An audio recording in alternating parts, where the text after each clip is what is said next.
رفع الیدین کو لے کر یہ بات معاشرے میں اتنی زیادہ مشہور ہے کہ آپ سب نے ضرور سنی ہوگی کہ نبی علیہ السلام نے رفع الیدین اس لیے کیا تھا کہ کچھ لوگ بغلوں میں بت دبا کے لے آتے تھے، جب وہ رفع الیدین کرتے تو وہ بت گر جایا کرتے تھے۔ تو کیا یہ بات واقعی درست ہے؟ اس کا جواب ہے نہیں۔ دیکھیں اگر واقعی اس بات کو صحیح مان بھی لیا جائے تو یہ اپنے آپ میں خود غلط ثابت ہو جاتی ہے۔ دیکھیں ذرا دماغ سے سوچیں کہ رفع الیدین اگر نبی علیہ السلام نے صرف اس لیے کیا تھا کہ لوگوں کے بغلوں میں جو بت ہیں وہ گر جائیں، تو اس اعتبار سے تو پہلا رفع الیدین کرنے سے ہی لوگوں کے بت گر جائیں گے۔ رکوع سے جاتے وقت، رکوع سے اٹھتے وقت کرنے کی ضرورت پھر تو نہیں پڑتی۔ اس اعتبار سے تو پھر آپ پہلا رفع الیدین کرنا بھی چھوڑ دیں جو نماز کے شروع کرتے وقت کرتے ہیں۔ اگر یہی ریزن ہے رفع الیدین نہ کرنے کا، پھر وتر کی نماز میں کیوں کرتے ہیں وہ بھی چھوڑ دیں، اور عیدین کی نماز میں 6 مرتبہ رفع الیدین کیا جاتا ہے تو اسے بھی چھوڑیں۔ کیا ان موقعوں پہ بغلوں میں بت نہیں دبائے گئے تھے؟ دیکھیں میرے بھائی، یہ ہمارا چیلنج ہے کہ یہ بات کسی ضعیف حدیث تک میں نہیں ملتی، یہ بالکل فیبریکیٹڈ ہے، بالکل بے تکی بات ہے، اور جس نے بھی یہ جھوٹ معاشرے میں پھیلایا نا اس پہ تو اللہ کی لعنت پڑ چکی، بلکہ ایسے شخص نے تو اپنا ٹھکانہ دوزخ میں اور بنا لیا اس حدیث کے اکارڈنگ، کیونکہ نبی علیہ السلام نے فرمایا کہ جس نے مجھ پر جھوٹ باندھا وہ اپنا ٹھکانہ دوزخ میں دیکھ لے۔ اور سب سے بڑی بات یہ کہ چاروں ائمہ میں سے 3 امام رفع الیدین کرتے تھے، شافعی، مالکی، حنبلی۔ کیا انہیں یہ بات پتہ نہیں لگی کہ بغلوں میں بت دبانے والی؟ آپ کے حساب سے تو اس کا مطلب یہ تینوں امام نماز غلط پڑھتے رہے ہیں، کیونکہ یہ رفع الیدین کرتے تھے رکوع میں جاتے وقت، رکوع سے اٹھتے وقت۔ اندر 2 باتیں کہی ہیں۔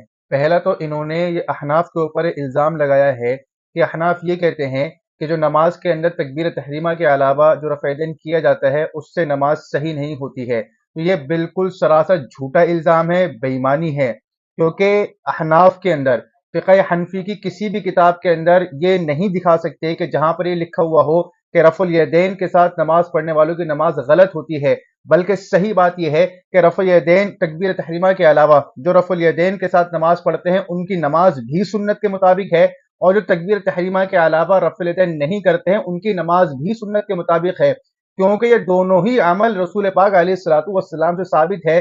اس لیے حضرات صحابہ کرام سے، حضرت عبداللہ بن عمر رضی اللہ تعالی عنہ سے تکبیر تحریمہ کے علاوہ رفع الیدین کرنے کا ثبوت ملتا ہے، اور وہیں حضرت عبداللہ بن مسعود رضی اللہ تعالیٰ عنہ، حضرت عمر فاروق رضی اللہ تعالیٰ عنہ اور دیگر صحابہ سے تکبیر تحریمہ کے علاوہ رفع الیدین نہ کرنے کا بھی ثبوت ملتا ہے، اور کوئی یہ نہیں کہہ سکتا کہ حضرات صحابہ کرام کی نماز جو ہے وہ سنت کے خلاف ہے۔ یہ تو ایک بات کا جواب ہو گیا۔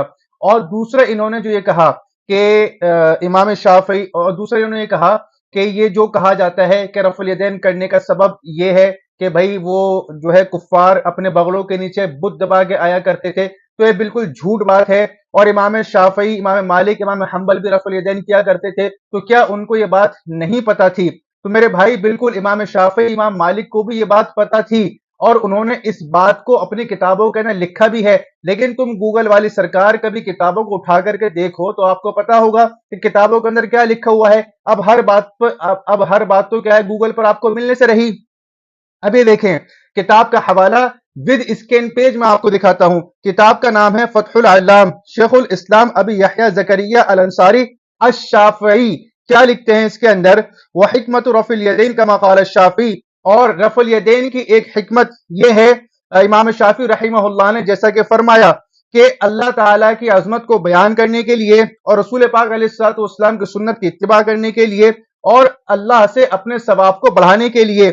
وقیلا، عبارت دیکھ لیجئے گا، عربی عبارت لکھی ہوئی ہے، چونکہ عربی پڑھنا ہے گوگل والے سرکار کی بس کی بات نہیں ہے، تو کسی کے پاس جا کے اس کا ٹرانسلیٹ بھی کروا لینا۔ اور کیا لکھا ہوا ہے؟ صاف صاف لکھا ہوا ہے، وقیل کون الکفار کانوا یظہرون الصلاۃ معہ صلی اللہ علیہ وسلم، اور کہا گیا کہ کفار وہ نبی صلی اللہ علیہ وسلم کے ساتھ نماز پڑھنے کو ظاہر کرتے تھے۔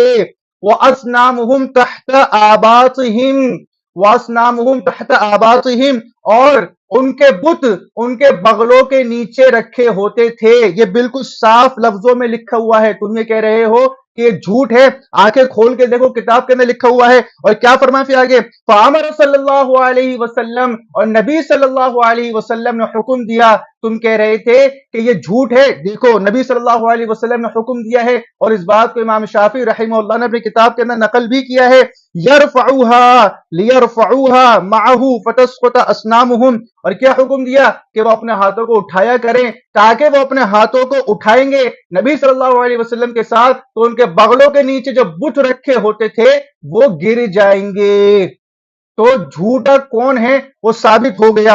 یہ کہہ رہے تھے کہ بت رکھنے والی بات وہ جھوٹی ہے، تو اب کیا بتاؤ نبی صلی اللہ علیہ وسلم نے جھوٹ بولا کہ آپ امام شافعی کی اس بات کو بھی جھوٹ کہیں گے؟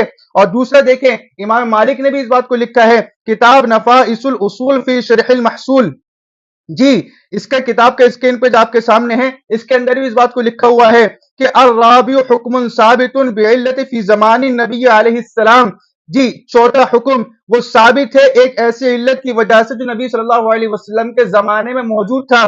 اس کے نیچے آپ دیکھیں گے قلت ونظیرہ ما حکی فی سبب رفع الیدین فی تکبیرۃ الاحرام. جی اور میں نے کہا اس کی مثال جو کہ نقل کی گئی ہے تکبیر تحریمہ کے رفع الیدین کے سبب میں بسبب ما کانت المنافقون یعملون الاصنام تحت آباطہم.